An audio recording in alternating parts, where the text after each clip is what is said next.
The 2011 Tunza International Children and Youth Conference opened today in Bandung, Indonesia, with a lot of excitement and many activities.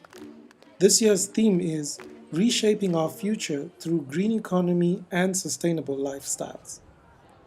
The conference once again drew more than 1,400 children and youth from all over the world to meet and deliberate on what will be a Bandung Declaration to be presented to leaders at the Rio Plus 20 Summit in Brazil, June next year.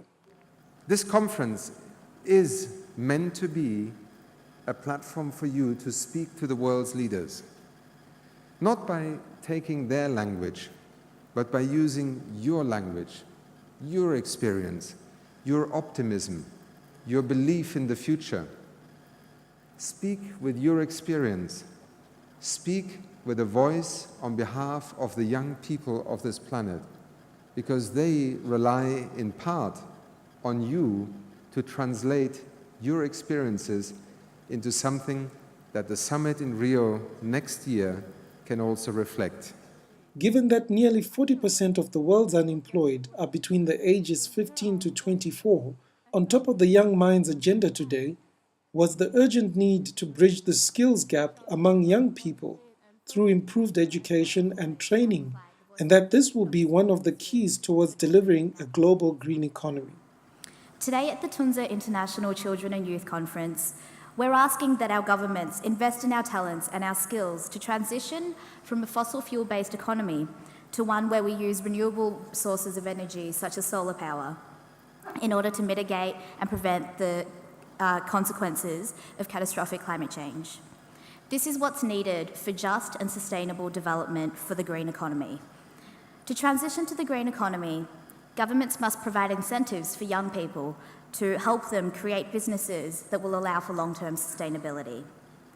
We want the international environmental governance process to be less bureaucratic, more inclusive of young people, and to establish a global transparency that allows for everyone to participate.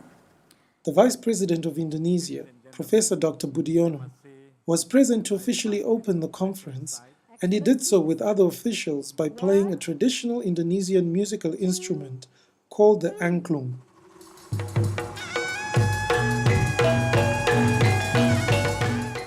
The Minister of Environment of Indonesia, Professor Dr. Gusti Muhammad Hatta, proceeded with Mr. Akim Steiner to inaugurate the first city forest in Bandung.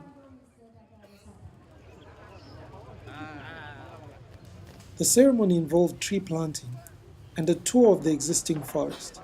But what better way to complete the event than by releasing new life, birds, into the park?